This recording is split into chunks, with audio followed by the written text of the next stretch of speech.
And good evening, my very rich friends. How are you? My name is Likuyani, and welcome to Shida za Matajiri. I know you are rich and you are having a good time, and life is smooth. You are just on smooth landing. Hakuna kitu inakusumbua, hakuna stress. But unajua, they say money is not the problem.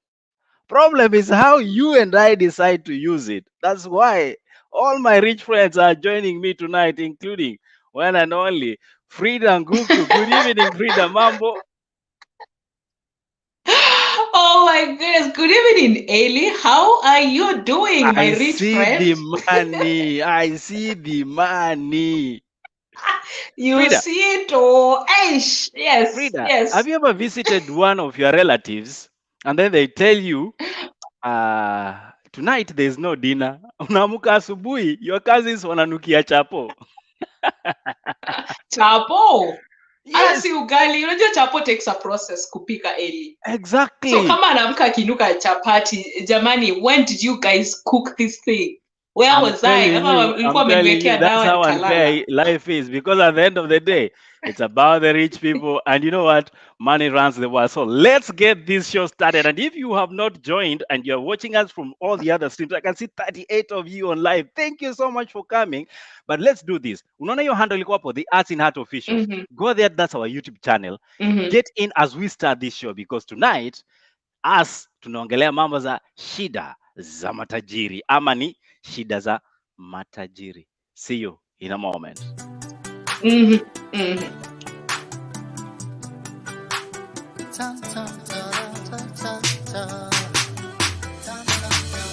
Karibuni, welcome tuelimishwe kwa masuala ya jamii, tutumbuizwe sana mbalimbali, tujuzwe juu ya matukio ya kila pembe, wawapa burudani kwa familia nzima.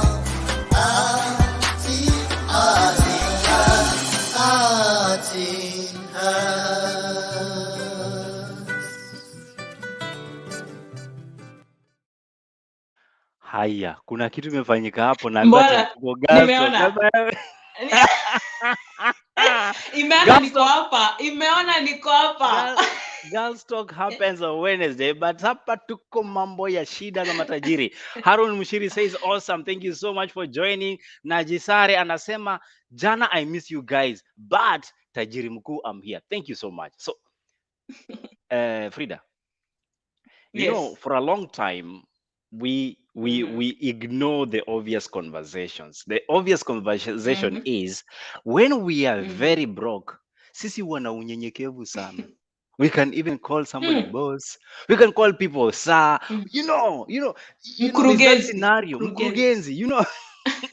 You walk into somebody's house or family home and you find this individual, umbwa imekaa kwa gate.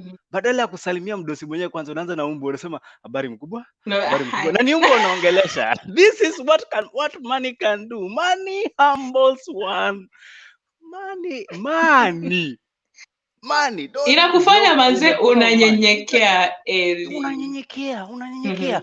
Ushawahi nyenyekeshwa juu ya sijui ni matusi. Ushainyenyekea juu ya pesa, Frida? Have you ever been humbled because you have money? Acha nikwambie, hakuna kitu mbaya kama mumeenda na boyfriend. Mumeenda kupati ni Saturday, mmefika huko, lakini boyfriend huyu unaonanga kama ni mdosi manze, unaona kama ni rich people. Mnafika huko na realize kuna the OGs. That's the time you tell your bae that bae, just pretend relax. For a moment we do not know each other. Yes. We must invest in our happiness. Invest in our happiness. I'm telling you. It's annoying, Eli. It's annoying being the girlfriend. That is where the problem comes in, because now these guys are treating you. Kwanza wanakuona wako like, who dem amekaji na ujamaa. Sisi ndo wadosi hapa. Unafaa kukuwa on this other side of the wadosi, you know. So wako hapo and you're like, pombe zinalipwa na hawa wase.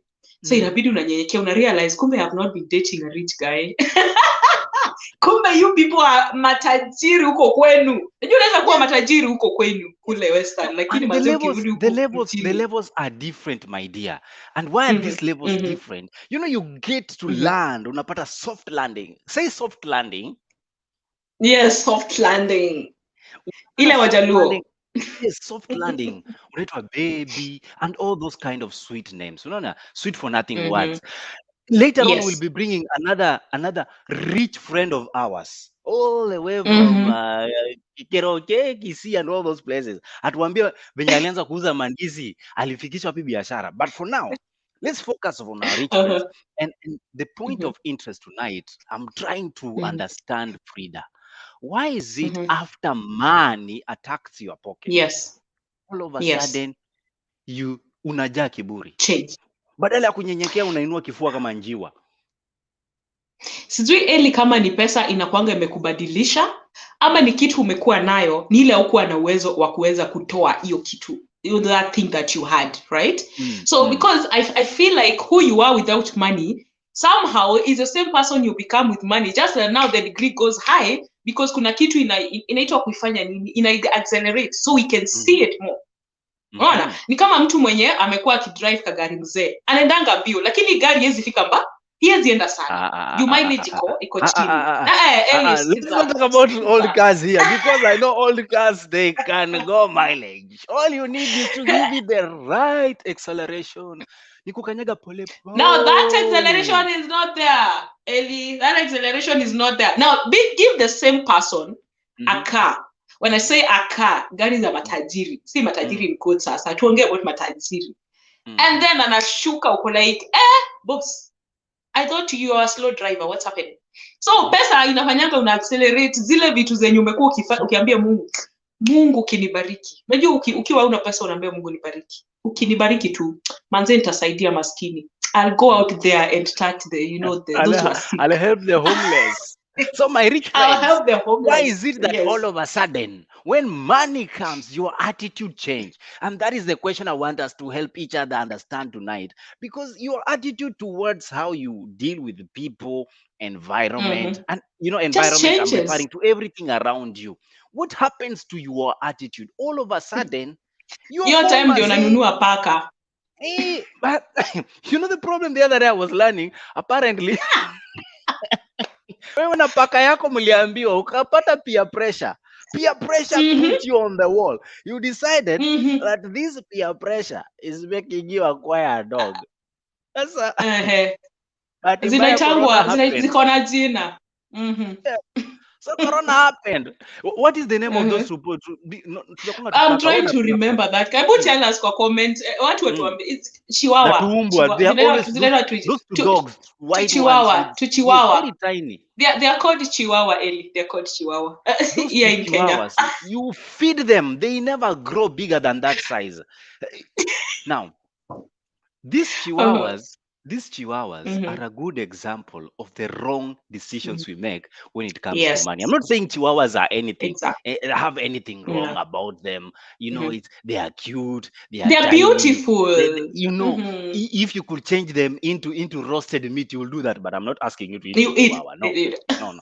My Chinese friends, I'm not talking to you. I'm talking to normal people. My Chinese friends. Okay, Norin, call your Chinese friends, tell them I'm talking to normal people who do not convert dogs into a delicacy. Okay, so Chihuahuas are tiny, and you can cuddle them, and they can just be by your side, and they don't, even kids are able to relate with them because of their nature of, they are so they are soft, they're beautiful. They hata ukikapata kwa barabara with someone, you're like, oh, it's like that beautiful girl, like, oh, that's cute. And nataka kukashika. But now the problem is, kwani you did love this Chihuahua before you get the money? Ama what happens? All of a sudden Chihuahua. Some problems or a level of expenditure depends with your level of available finances. The heavier your pocket. Yes. And then your what we call your decisions when it comes to money making become a problem. But then again, there is this one lady that sang a very good song before I come to your comments that said, money is not a problem. Let's get it. It's not a problem, how to use it. Money's not a problem, how to use it. Money's not a problem, how to use it. Umesikia? Did you hear that? Did you hear that? Money is not, my brother, money is not a problem. Problem is how to use it. Bring it. We'll show you how to use it. Hey, Eli, by the mimi kwanza, mimi by the issue see how to use it. Let's just be frank. Mimi pesa ndo shida. Mimi nataka do. Oh, Mimi I thought you are one of my rich friends, or you nataka do to contain and maintain your level. Which rich friends, Eli? Which rich friends? Maybe I'm one of your rich friends. Don't get me out of that category, please. I'm still one of your rich friends. Remember that. Tom Kalu anasema hi. Hi, thank you so much. We have Kipro Roda, a boost from a story. Matajiri wamefika. Yes, Kipro Roda, karibu sana to the den of the Matajiris. #ArtsinHeart. Harun Moshiri says awesome. Karibu sana to the building. Harun Moshiri. Mavo mtulivu. Amasema Mavo mtulivu. You ni one of the rich friends. Godwin Segera says mimi ni tajiri, niko na shida zenyu. #shida za matajiri. #ArtsinHeart. Godwin, I see you. Jesare just says ushaienda na boyfriend out alafu msikie akitona mwenzake kiongozi wakuu. The heartache, my friend. Una humble, you realize hapa na boyfriend ana say. Godin Segero says start saving money for Christmas. Usianze kuita your peer majina kubwa just for a bottle of beer. #shida za matajiri. By the way, let's start saving now. Kipro Roda. #shida za matajiri. Mimi nikiwa na pesa naendanga chini ya maji. Anapotea. Roda, chini ya maji. You even forget your friends. Julie Mumia amecheka. Tuko hapa. Julie, tell us whether you're one of the matajiris in the building. Kipro Roda says, una matajiri ati una pet kadogi. Like, hey. Olesegun of Serbia, I hope I read that right. Hello to you too, and thank you for joining Shida za Matajiri. Wesley Omari says, in a masculine world, pesa na confidence huwa zinapelekana hivi. Enough money can even sharpen your linguistic capability. I get that. People who've been talking to how sadly when they get money, man, say, sauti za badilika. Eli unaanza kusema, hi, good evening to you guys. How have you been? Hope you guys are doing fantastic. Na before ulikuwa unasema, habari zenu nyinyi mkwaje? Makomere Gilbert says, tajiri na shida yake. Makomere, tell us, are you one of us? Noreen Sion, karibu sana Noreen. Thank you for joining us tonight. Eli. Tuendelee. Ninaona Godi Segero anasema I will try and read them faster because tuko na time kidogo sana and there's something I really want us to address. Unajaribu chiwawa kwa bedsitter, unasota, unaanza kukula cabbage. Hiyo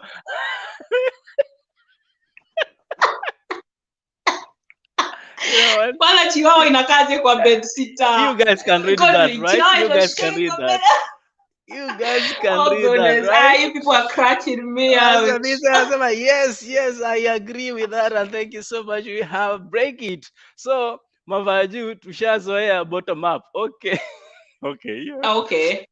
Yani hiyo ni economy. It's better you keep a saving for tomorrow's sake. Now, yes, I agree. Where this conversation actually takes another twist.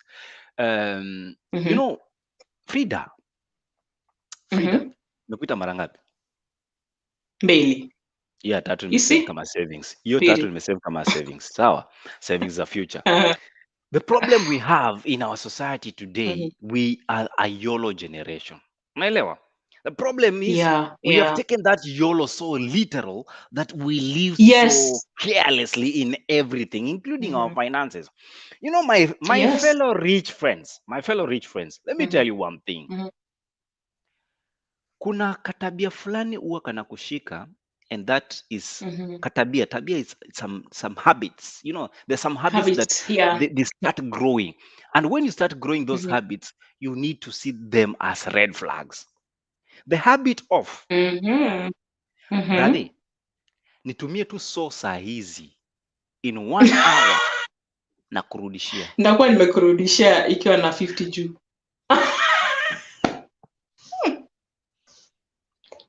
in 1 hour nakuwa nimemake interest manzi, nimekurudishia na 1 ka 50. hour. Ninataka tu so just so tu.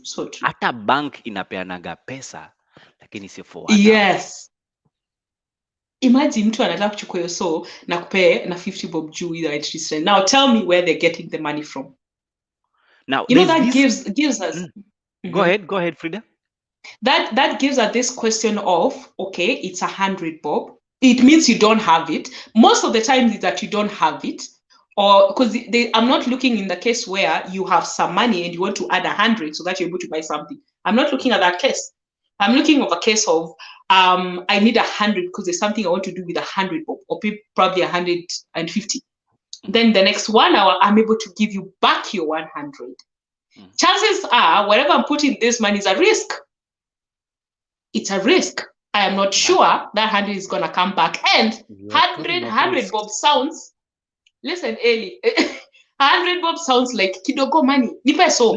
Uko na so. Unajua ni kama mmekaa na msee alafu anakwambia uko na so kwa mfuko, ni save na so. Like nikikwambia nisaidie bao, you be like, eh? But nikwambia start so, thinking. it doesn't sound, The conversation yes. changes. Yes. Exactly. So when you say so, nipe so, it sounds like kidogo money. But when I say nipe thou, it sounds like thou yote. Now you see, when you get to so, that so nimeitisha Frida. Kesho nimepigia Eli nipe so. Next week Noreen. I'm at the same time probably ameitisha watu watano. I'm going to me so na kusort in 1 hour. Yeah. Kumbe mse anaenda betting.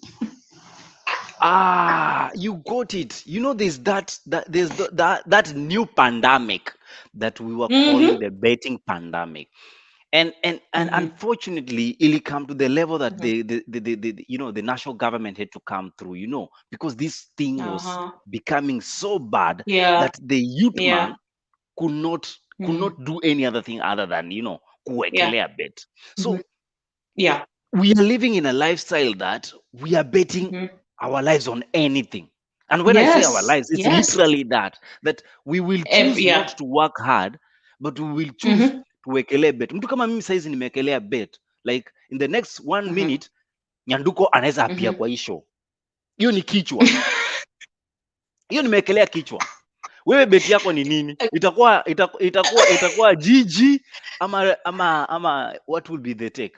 Nyanduko anaweza apia ama asiapie. You see, that's a bet. Naona hata mimi nitawekelea hapo. Nitawekelea bet. Naona Nyanduko anaweza pia. Acha niekelea hapo. Naona Nyanduko atapia in the next 1 minute. Kwa bahati nzuri tuseme for example, Nyanduko ameapia. Bas, bet imeiva. Bet imeiva. Bet imeiva. Bet imeiva. Nyanduko tusalimie. Hi guys, I am fashionably late, but I am here and it's gonna be amazing. Okay, I hope sijabakwa tena na sijakwama, lakini niko hapa. Fashion what? Fashionably late. Fashionably late. Oh, fashionably late. Fashionably late. Hizo ni shida za matajiri Eli, by the way. Umesikia story? No. Hiyo ni shida za matajiri. Matajiri. Because serious matajiri will know that by the time I get to the stock exchange market, this hour ikinipita, I've lost on the shida za internet, shida za matajiri. Like right now, bet yangu inaungua. Inaungua. Bet yangu inaungua. We are using this very technical. I need you guys to see where we are going with this. That a minute ago, bet ilikuwa imeiva. Ilikuwa imeiva, 90 minutes, by the way. You withdraw. But right now, Nyanduko ameanza kuchoma nini? Kuchoma bet. In 30 seconds from now, Nyanduko atadisappear from screen. I want to show you how these things happen. So boy child is waiting. Nyanduko. Turn off the light, pretty lady. Aya, kidogo tu, Nyanduko is gone. Hivyo. This is literally how we work with our money. Our money. We put it and in the wrong. It's sad. Yes. It's very sad because I feel like if there's one lesson that we actually ought to have been taught in school is money. Like, is it that hard to just be told how to invest, how to think about money, the risk that come with money? Because I feel like this is something that we learn when we are very, if you're lucky enough, kuna watu by the way hawatawahi learn. There are people who have those issues until they get to their kaburi, you know.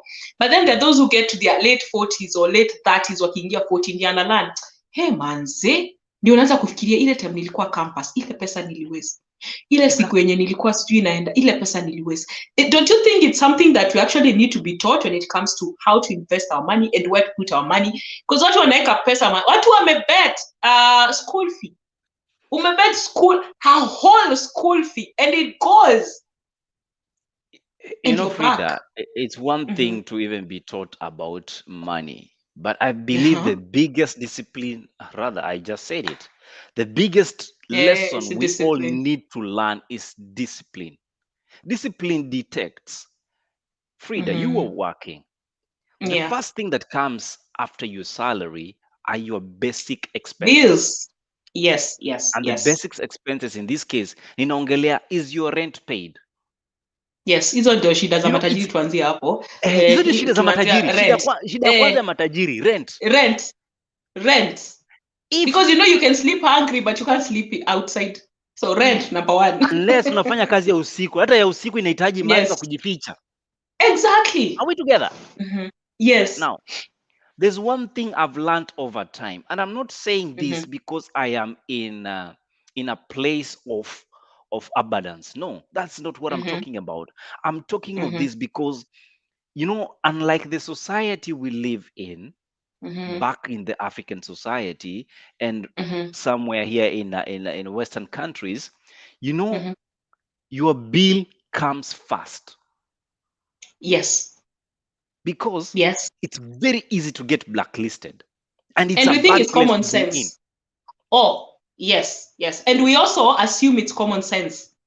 We assume it's common sense that when you get your salary or when you get your pay, the first thing that should come into your mind is, I have something I need to pay, which is a bill. It could be a loan that, you know, in a katangwa. It could be your rent. It could be, you know, your school fee. That thing that has to happen. We think it's common sense, but it's not common. And unfortunately, Eli, it's not. Exactly. It's not. And this goes to, I think Boaz is actually getting into the conversation. And thank you, Boaz, for joining us, right? It's been long since you disappeared. He says discipline in expenditure. And that's what I'm talking about. Yeah. We must be very disciplined and intentional on how we choose to spend our money. Sawa matajiri wenzangu. When your bill comes at the end of the month, you've received your paycheck and you opt not to pay your rent because uliona kuku fulani sama. Ukaamua ni na uliona Eli akikula juzi ameweka kwa status ya WhatsApp.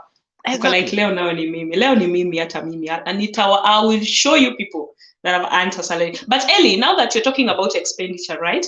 I feel like, you know, the habits that we have when it comes to money are habits that we've carried from growing up. I mean, you've grown up seeing your parents, how they take care of their money, how they use their money. We've grown up knowing madhe anakuanga na mshahara, mafadhi ako na mshahara, but you don't even know how much they earn. We don't know how they go about their money. See, tuko like school fee imefika, unaambiwa enda kwa babako, mtishe school fee. So we've never really figured out how do these people balance my school fee, our eating, probably rent, if you're paying rent, nilelewa mahali nyumba ni yetu, sikuwa najua rent. But they're able to balance that. So how you were brought up really tells a lot on how you're going to spend your money when you grow up. Because you carry those things and it's unconscious. It's unconscious. You actually don't know that you're doing it. Kuna watu walikuwa wanajua ikifikanga end month, kasi my dad used to go, ikifika end month, anaenda ananunua vitu, anatuletea nguo nini. So unconsciously, it tells me that when you have money, you can buy stuff, right? Yep. So unconsciously, when money comes in my thought is, naeza buy a new shoe. I can buy a new dress. I can, you know, I can eat this because there is money. And we don't sit down and analyze, why do I have this habit? And it's something you got to go back and look back and be like, okay, I think this is something I actually need to change. Otherwise, you're messed up. When your financials is messed up, you are also messed up. Money is very important. Definitely. And, you know, there's this belief that people have. Frida, somebody says, Maze, I can't do so much because I have 1,000 shillings. If I get 1 million, guys, you'll see how my life will transform. Hey. I will pay my bills on time. I will do this. I will do that. But the thing that we have to understand is, if you cannot manage Your 100,000 1,000. shillings, you can never manage a million, Yes. because Yes. the Yes. discipline comes back in. That Yeah. where are your priorities when you're doing expenditure? So my fellow Exactly. rich men, shida zetu kama matajiri ni priorities, and this is something I've talked in the previous episode, but let's take this again. You have no reason at this time and age, especially if you've adulted up, if that's a word. Yes. Yes. Kama Yes. umefika ile umekoma, you have no business saying manze sina rent, especially if you earned money equivalent to your rent. And if you don't have that money, then the house you're living in is above Your means. you. Yes, it's above you. You So don't deserve go that down. house. Do you know people have an issue going down? Do you know people? I'm going to give you an example of The someone only who's time known, they and go I'm down, talking about especially, this. it's only at midnight, at 3 a.m. in the morning. They are okay going down. But when finances are not working, nobody wants to go down. Nobody wants to go down, Eli. And you know, there's nothing that humbled us like 2020. I remember DJ Cream de la Cream, sorry to mention him, but he brought the story, you know, on the limelight, and he said he had to go home. He was like, you know what? No gigs, no money. So I have to go back to, I have a place at home. I'm going to go home and ensure that everything that works around me is going to work and just be there. Now, how many people, as Matajiri, can get out of Utawala or get out of Nairobi and decide to go to Rongo, literally to start life there because you're not able to pay rent? Eli, how many will do that? Let's start with women. What do you think women will do? They'll get to other things. What do you think men will do? They get to other things. Because no, Definitely. siendi ushago, Eli. That's true. That's true. Nobody wants to get to a level and, self-evaluate and say, this is my new reality. And sometimes reality check helps you figure out the kind of life you ought to be living. And you might be living a very uncomfortable life, trying to sustain a very comfortable lifestyle, but you're suffering. You see, there's no business living in a very big mansionette or bungalow, whatever you want to call them and how you pronounce them. It's your business. My business here tonight is one thing. As young people, sisi ambao ni matajiri sana, there comes a time in life that some things will be thrown at you, things that you least expected. And unfortunately, since most of us are not in position to save for the rainy days, the big question is, when do you get back to the drawing board and say, okay, you know what? Yes. I watch Netflix every day, and there's no harm watching Netflix. Yeah. I watch, I don't know, all those other shows that exist every single day. But do I need them? Do you need or do you want? You know, it gets to a point where to differentiate between a need and a want. And the moment you get to a point where you can look at something and be like, do I need this? And do I want this? When you're able to make those decisions, when you get your money and you're like, now I need to buy stuff. Of course, when you get money, bills, blah, blah, blah, things happen. You have to look at things in that, do I need this or do I want it? You can live without a want, but you can't live without a need. You need it. It has to happen. You need your rent. But when you get to a point where your needs surpass your need, your wants surpass your needs, then we have a problem. We have a problem, Eli. And because very soon you get into debt. Line. There's always a thin line. There's always a thin line of confusion when you assume you have a need. Yeah. Okay. I'll say it out there because I know all of you that are watching me you are adults enough, and therefore you can stomach my sentiments for a few seconds. My dear rich friends, most of us assume we need a certain lifestyle. Most of us assume we need to be at this level because this other guy is doing that. Just like I will tell you, most of you want to have sex. And some of you actually need to have sex because it's your matrimonial obligation. Yeah. Thank you. So, that's a need. That's a need. Are you in a need or are you in a want? And are you confusing that want with a need Yeah. and making yeah. it suit Look the need. or look like you need it? It's Your yeah. parting words, Yeah. my dear Fairy Rinda. Who figure out what, let me not say what, figure out who you are. Knowing who you are will help you understand what you need or what you want. When I say who you are, it comes back to you as a person. When Eli is not watching, when the world has shut down, you're seated in your carpet seater, you're seated in the loo. Loo unaingianga peke yako. Na hapo ndio unafikiria man, sasa sijalipa rent. You see that time? And you have that person of feel, be like, okay, I am here, I'm alone. What is it that I need in life? And what is it that I want? And then move with your need first. Wants are important, but have your priorities right. Shida za matajiri. Manze, na hizo ndio shida za matajiri. Next week, Frida will be tackling very important, you know, what we call consumer loans against investment loans. Ooh, tough. We're going to talk about it in a very subtle way that we can understand one another. Unajua consumer loan ni nini? Ni ile loan unachukua, unajibamba. Yes. Unapeleka Kulipa. Frida out, manze. Unapeleka Dubai. Kulipa inatokaga ni kama mtu alikula mtura akienda nyumbani. Utalipa. See you tomorrow night on the worship night as we bring you Reverend Kevin Tindi will take us through. Meanwhile, we leave you with this one from Guardian Angel. Sema Yesu sio mwizi, usiibiwe pesa. Good night. Yesu sio mwizi lakini ameuiba moyo wangu. Yesu si polisi anifunge, ananibeba bembeleza.